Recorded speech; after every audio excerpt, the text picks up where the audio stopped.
Alam mo, hindi ko talaga ma-imagine na wala man lang tayong contribution para sa wedding ni Justin. Ma, ito ang gusto ng apo nyo. Hindi bale, talaga naman, at least meron tayong inaayos na konti. Ano ba naman, Linlin? Mag-a-attend lang tayo?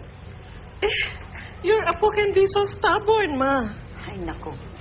Speaking of stubbornness, nasaan si Lorenzo? Nasa ospital pa daw. Diyos mio, Lilin. Ilang oras na lang, kasal na ni Justin. Nandun pa siya. Ang sabi niya, meron lang daw siyang titingnan ng pasyente pagkatapos tutuloy na siya sa Coconut Palace. Ay, Diyos ko. Ewan ko ba kung bakit nagtataka pa ako kung saan nakuha niya yung mga stubbornness ni Justin. Siyempre, sa ama niya. Silang dalawa ang sakit ng ulo. Gandahan mo yan, Aidan. Ba't kang tataranta? Papunta dito si Justin. Ako, pipiling kayo magpakasal sa kanya. Ano? Paano niya nalaman nandito ako? Siguro may nakakit sa'yo ang kapitbahay na nandito ka. Pero hindi na importante yan. Dapat hindi ka maabutan dito ni Justin. Oo nga. Unless gusto mo magpakasal sa kanya. Uy, naku, hindi ayaw ko talaga. Halika na, halika na. Teka lang ate. Sit mo to. Baka meron nakakit sa'yo.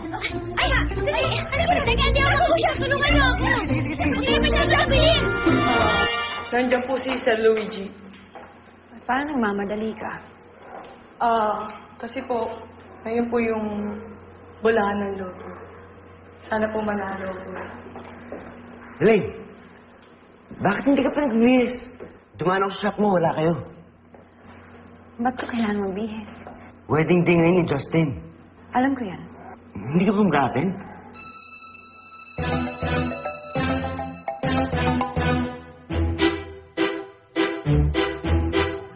Kuya, pakita mo kuya. Pakita mo kuya. Ano? Baba ako? Ito tayo. Teka lang, wala akong makita eh. Aray! Ate, teka lang ate. Ito na nga oh.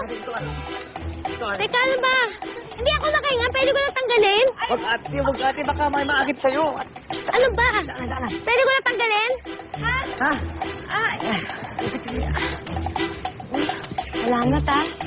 Kung wala kayo, hindi ko talaga alam kung anong gagawin ko talaga. Okay lang.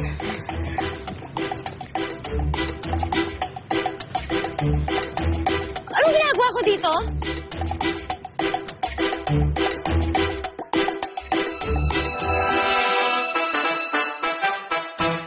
Nandito po kami sa Coconut Palace para sa inaabangang kasalan ni Justin Lasatin at Jessie Asuncion.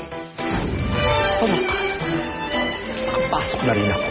Ano ba? Nasaan ba si Lorenzo? Naku, Ma, nag-text siya sa akin. Ang sinabi niya, nandito na raw siya. Nandito na siya. Nasaan na? Nung mabalitaan kong ikakasal si Justin at nakilala kita, natuwa ako kahit hindi ko sinasabi. I was thinking, maybe you'll be the woman who bring the family back together again. Kung pwede, meron lang akong hihilingin sa'yo.